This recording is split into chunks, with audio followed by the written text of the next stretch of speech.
Hi everybody, Shane here from Guitar at Work. Welcome back. This is Rod Stewart's I Was Only Joking. Beautiful song and really cool chords in here. I hope this is going to push you a little bit in the chord vocabulary department. You'll notice I'm capo 1 on this, as your sheet suggests. Capo 1, and leaping right into the chords. We've got an A chord to start things out.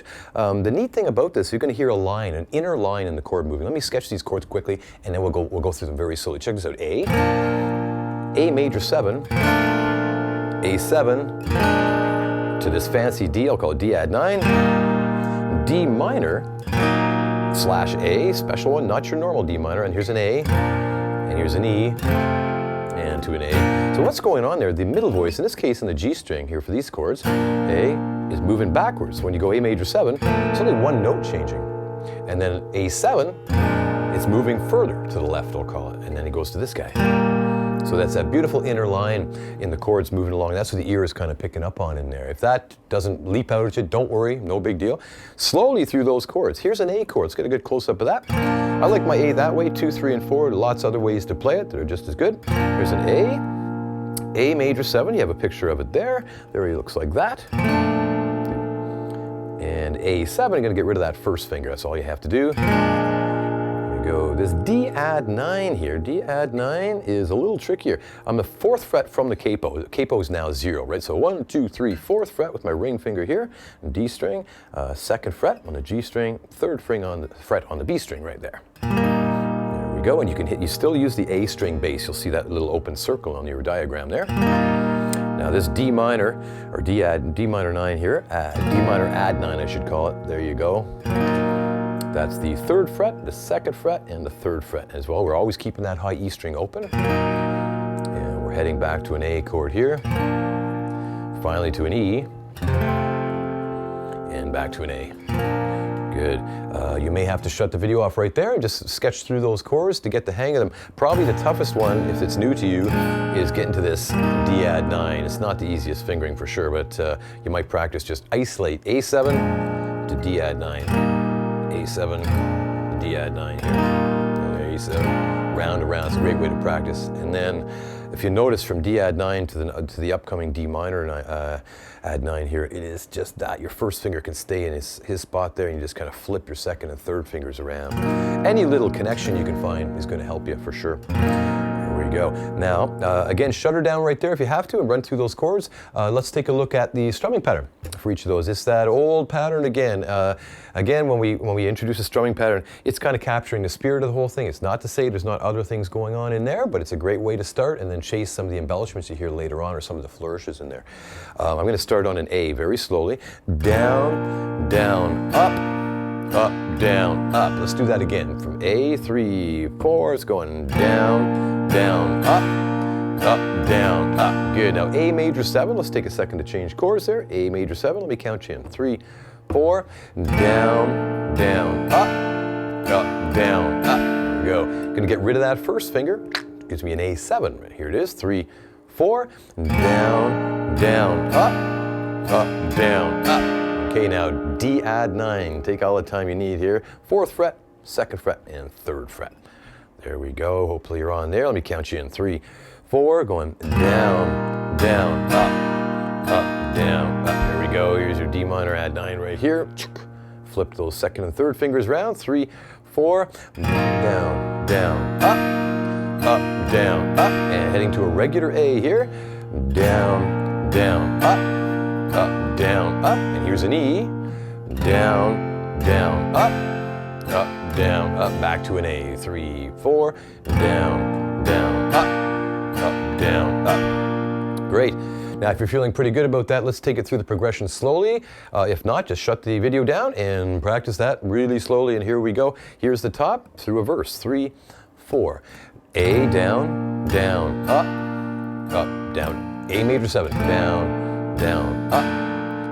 A7, down, down, up. D add 9 here, run for it. Down, down, up. D minor add 9 here, down, down, up. Going to an A.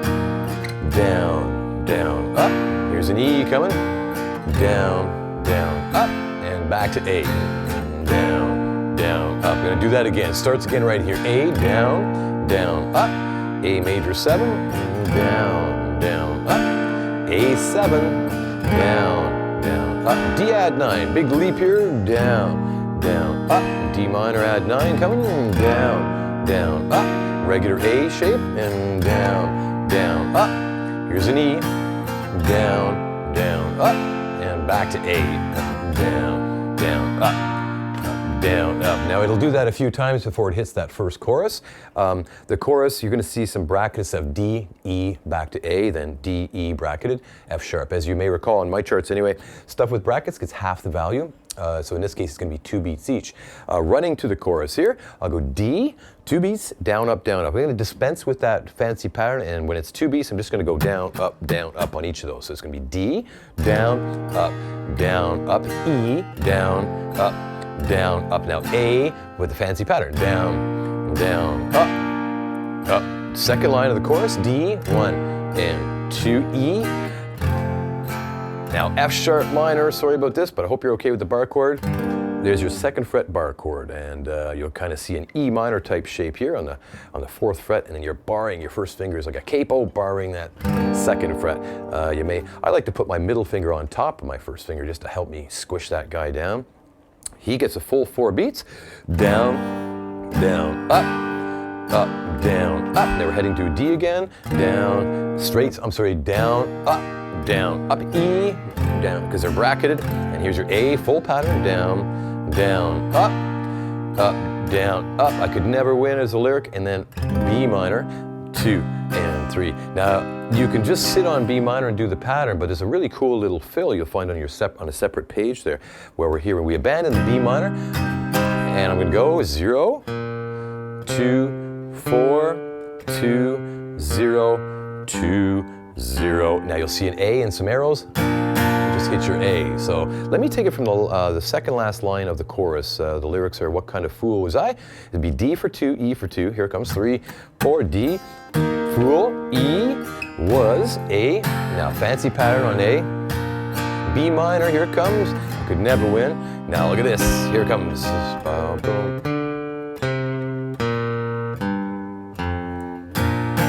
That's your fill. It's kind of neat to put that in. It breaks it up a little bit for sure. Let me play a chorus at a medium tempo with you and see if we can get that fill in. Here comes the top of the chorus. D to E. 3, 4, joking. E, A, my dear. Here's a D coming, 2 beats. E, F sharp minor, down, down, up. Here's a D to E, quickies. A, full pattern. Here's a B minor. I could never win. 1, 2, 3, and then A, that's it. So when do you leave the B minor to chase that fill? Let me go B minor, 1, 2, 3. So the fill starts on beat 4. Let me do that again. Here's B minor, 1, 2, 3, 4, do, do, down, do, down, A, like that. I always find it helpful to run for the rest here. I don't miss strings as often because it's tricky. You're coming from a strum, 1, 2, 3, and you're asked to find just a single string at that point. So I go from the strum this way, freely, like that, and then rest right here when I need this guy. Bow, bow. And I miss less often because I still miss for sure, but it's a good handy trick to get that wrist bolted down. That'll ensure the pick stroke emanates from the wrist itself. And that is about it. So chase those new chords. There's an instrumental section. There's the chords are written there, but you're not going to find anything else that's tricky in there. I really love that song. It's just got such a beautiful set of chords in there. Lovely. And then, yeah, worth chasing for sure. So I hope you've enjoyed that. I hope it helps. And we'll see you again for the next video. Bye-bye now.